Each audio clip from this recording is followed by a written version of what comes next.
Hey everyone, welcome back. We're taking a look at another brand new wave that Mattel just released. This is the Jurassic World Chaos Theory Wave 2 Danger Pack. These are currently being found overseas, and also I feel like a few people found them at Walmart, but I got mine from Big Bad Toy Store. I will include a link on the bottom so you guys can purchase these too. It was such a great idea to pick up all of them at once so I don't have to search all over town, being that Danger Packs are pretty hard to come by these days. So it has Dimetrodon, which is a carryover from Wave 1. We also have a Guemesia. We also have a Farlowichnus and Hypsilophodon. Pretty cool figures. We can, this one they didn't even bother like redoing the back of the card, so it still show you what comes with Wave 1.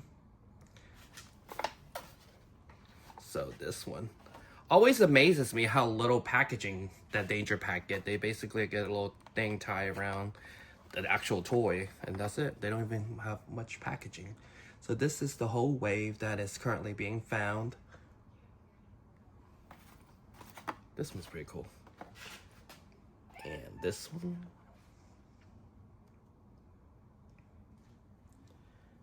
And last but not least, this is the back. Pretty solid wave so far. Let's open these guys up and check it out.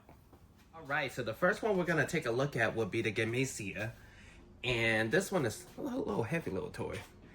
First impression, it reminds me of the one from, like a Carnotaurus from the Disney dinosaur cartoon. And this actually looks like a little baby Carnotaurus that we can use for Dominion, minus the horn. It doesn't have the horns that a Carnotaurus would have. Wow, this has a lot of dino damage. So let's open this one up and check it out. Alright, so this figure, opened it up.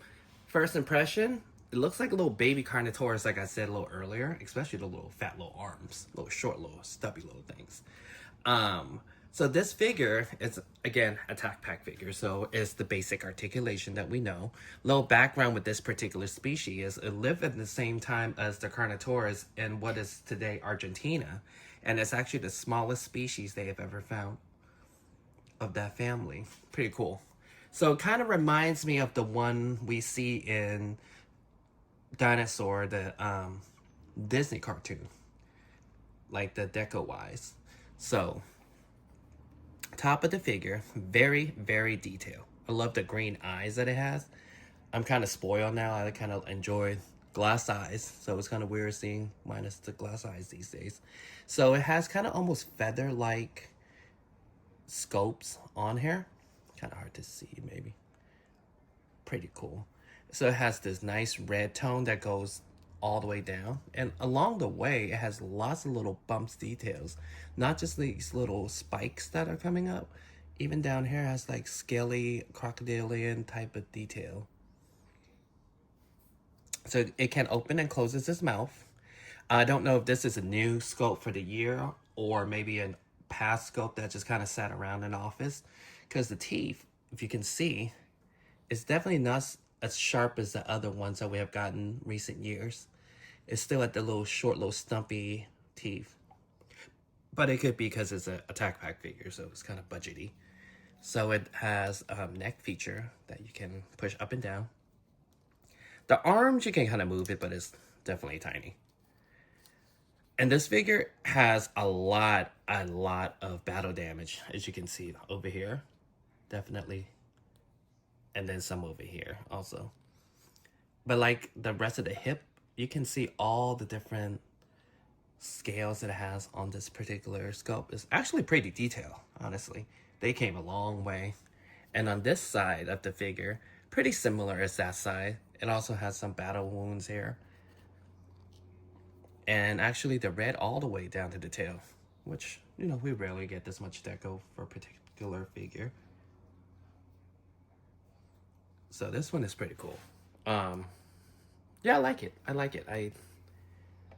Very bird-like. And I really enjoy when they, especially Mattel, branch out to like different species in the same family. So you can have all different type, not just one type of Carnotaurs. So this one is his tag. All right. Let's take a look at the next dinosaur we have. The second one from this wave is Farlowichnus. So, first impression, honestly, not very memorable. Looks like any other theropod that Mattel would kind of come up with, and I do like that it doesn't have giant feet. So, like the other attack packs. Okay, so let's go from top to the bottom. So this particular figure is mainly green, kind of like military green, with some yellow orange going down. Again, all the way down to the tail. Good sign. Hopefully the new movie stuff, Rebirth, we can actually have all the way down too, the paint wise. So the top of the figure, a lot of little feathers. Mattel has been doing very well with feather dinosaur lately. So it has a lot of detail for the feather, along with some red eyes. Really nicely painted, actually.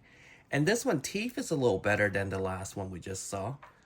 Let's see. Let's open it up. It's kind of stuck. So the teeth is not bad. Pretty sharp looking. So this, yeah, so that makes me question if this was an older scope that they just finally have time to release it.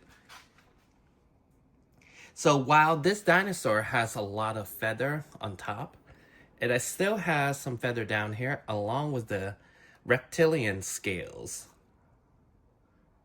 As you can see nicely. All right, so this is, again, an attack pack. So it has a neck articulation that can go kind of up and down. So kind of cool. You can pose it all differently. The mouth opens and closes. It's not a bad figure, but it's just, I don't feel like it's very different enough for me to notice what particular species this dinosaur is, or I can pick it out from a lineup kind of thing. But it does have, it's kind of a Velociraptor-ish face.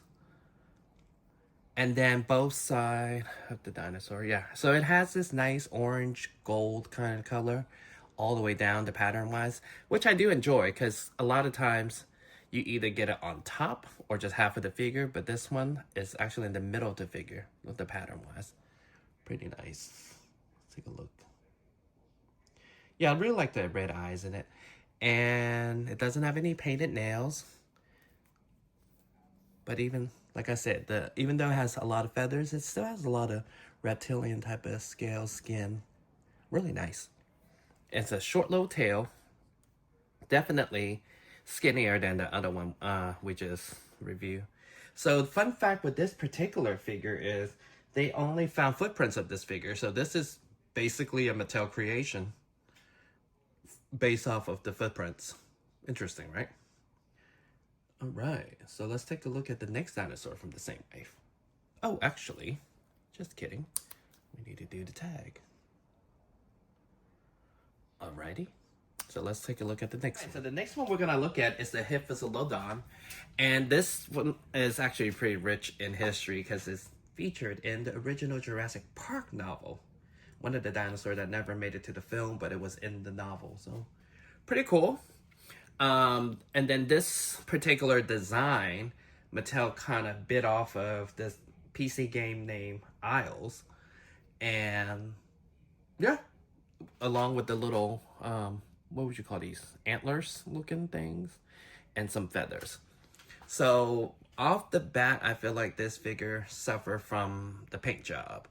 I think it would be honestly a way better figure if it had more different type of deco or different way to paint this particular figure, because now it looks very two-tone and it's only here and the rest of the same color. But I digress. Let's take a look at this figure. So being that it's a herbivore, a lot of times Mattel does not do mouth articulation for whatever reason. It does for the theropods, I guess, because they can bite other dinosaurs. But this one, so the only articulation in the head itself is just the neck that goes up and down. It's a very creative design with the horns. Feather horns, I guess. Well, it wouldn't be horns. So it has a nice burgundy throughout the whole body, along with definitely spicy yellow mustard all over him. So the beak is painted. It has quite a nice detail. This whole wave actually has a lot of feather dinosaurs in it. So like this particular one has feather going up the neck, the head, the little antlers, all the way down the body. And then it has some extra feather by the tail. So it's not just, it's almost like a Pyroraptor tail.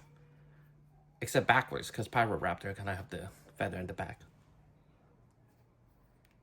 So it also has arm articulation, along with some little feather, and has leg articulation. No painted nails on these particular ones. And then, like the other ones, these still has feather, but also has reptilian scale for like feet, and then the legs and the hip and the belly. So we're gonna move it to this side. Same exact identical paint job on both sides. And then the feather has a nice little orange, kind of fades, kind of nice. And then the rest of the tail. This one has a pretty long tail compared to the other dinosaurs. So yeah, this one, kind of cool. I mean, Mattel definitely rip off designs at times, but this is it makes it different than other herbivores that we have, and hopefully this come back out eventually with a better paint job. But yeah, this one's not bad. Kind of excited for it. Well, was excited for it. And then I have Dimetrodon, which I will not be opening because it's damn near the same as the one we got in Dominion already. And I will show, oh, 1 second. I don't feel like I showed this guy yet. So this is the tag. They are loaded onto the app already, so you will be able to collect them virtually. And then Dimetrodon, I most likely would be giving this away. I'll probably announce it on my Instagram account. And here is the code. You can still collect it. Probably won't open it at all. Alright, so overall, honestly, this wave, pretty solid wave. Like I said, I got this all at once at Big Bad Toy Store. They started carrying danger packs now, which is very, very convenient for all of us because danger packs, for whatever reason, is pretty hard to get these days. So, only Walmart's carrying them, but, you know, it's kind of hit and miss. So I will include a link on the bottom of the bio so you guys can purchase this also. This one you can get single by himself, but the rest of this set, everything, shipping and all, was about $40, which saved you a whole trip than shopping around town. This wave, pretty cool. I like that we have 3 new species in a wave of 4. So that's pretty nice. So far in the year, we already got 10 new species, and then we're having a bunch of new dinosaurs from Rebirth. So it's going to be a great year for Mattel collecting this year. So thank you guys for watching. Let me know if you guys will be picking this up. Do you like this wave? I think it's a pretty cool wave. And this is probably one of the last new items we're going to get before Jurassic World Rebirth stuff rolling out in June. So June 1st is the date that they're supposed to roll out. So thank you guys for watching. Hopefully we catch something new in between them. But if not, subscribe and like the video. And I'll see you guys next time.